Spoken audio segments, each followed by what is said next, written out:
MIST admission টেস্টের আমাদের যে ক্র্যাশ কোর্স আছে ওই ক্র্যাশ কোর্সের আমাদের P1 এর আজকে আমি পার্ট 1 শুট করলাম আর কি। সো এই লেকচারটা শুট করার পরে আমি যেটা মাথায় আসলো যে আসলে আমি তোমাদের একটু দেখাই যে আসলে আমরা কি কি পড়ছি বা কিভাবে পড়ছি।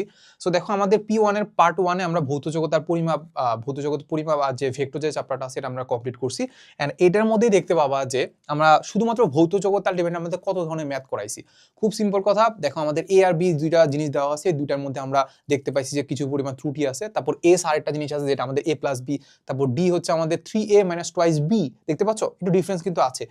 নরমালি এইচএসসি বা অ্যাডমিশনের মতো আসলে কোশ্চেন নাই, একটু ডিফারেন্ট আছে আর কি, ঠিক আছে।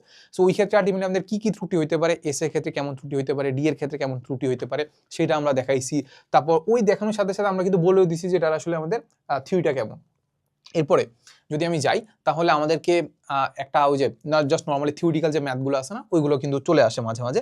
তারপর আমরা যদি দেখি যে আমাদের একটা মানে কাইন্ড অফ হচ্ছে অ্যাপ্লিকেশন, যে আমরা আসলে কোনো একটা জিনিসের একটা মান বের করছি, এরপর বের করার ফলে কতটুকু ত্রুটি হইতে পারে, এটা কাইন্ড অফ একটা সিম্পল প্রবলেম। এরপরে দেখি, এরপরে একটা ভালো একটা প্রবলেম আছে। দেখো এই যে ত্রুটির যে যত ধরনের প্রবলেম আছে এই একটা ম্যাথ করে কিন্তু তুমি এখানে সমাধান করে ফেলতে পারবা। দেখো কি বলে দেওয়া আছে যে x1 x2 x3 দেওয়া আছে, বলছে যে এখানে গড় ত্রুটি বের করতে হবে, প্রমাণ ত্রুটি বের করতে হবে, সম্ভাব্য ত্রুটি বের করতে হবে, ঠিক আছে। এই হচ্ছে কথা। তারপরে আমরা বিগত বছরের কোশ্চেনের সাথে সাথেও আমরা গুরুত্বপূর্ণ কিছু প্রশ্ন যেগুলো আছে ওইটাও কিন্তু আমরা এখানে সলভ করাই দিছি। আচ্ছা, এরপরে ধরো আমরা যদি চলে যাই, এরপর আমরা ভেক্টরের কথা যদি চলে যাই, ভেক্টরের ক্ষেত্রে আমরা প্রথমে একদম থিওরি তোমাকে ভালো করে বুঝাই দিছি যে এই প্রশ্নটা সলভ করার জন্য তোমার কি কি থিওরি লাগবে এটা দেখাই দিছি। তারপর তোমাকে আমরা ডিরেক্ট আমরা শর্টকাট বা কিছু একটা বলে দিছি যে এই সূত্র অ্যাপ্লাই করলেই মোটামুটি হয়ে যাবে। আচ্ছা, এরপরে দেখো আমরা যদি আরো ম্যাথ দেখাই তোমাকে,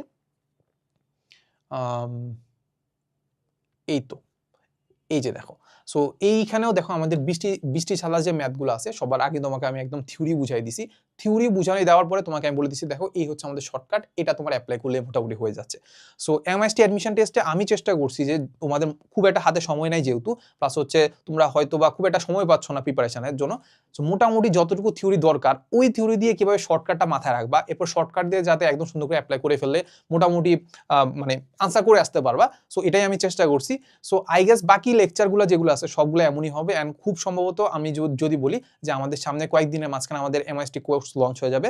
সো কমেন্টের ডিসক্রিপশনে লিঙ্ক দেওয়া আছে, সো তুমি চাইলে ডেমো ক্লাসগুলো দেখতে পারো। ডেমো ক্লাসগুলো দেখে আমার কাছে মনে হয় যে এই অল্প সময়ের মধ্যে একটা কম্প্যাক্ট প্রিপারেশনের জন্য আমার কাছে মনে হয় যে এই কোর্সের আসলে তেমন কোনো বিকল্প নাই, আর বাজারে তেমন কোনো MIST তেমন কোনো কোর্সও নাই।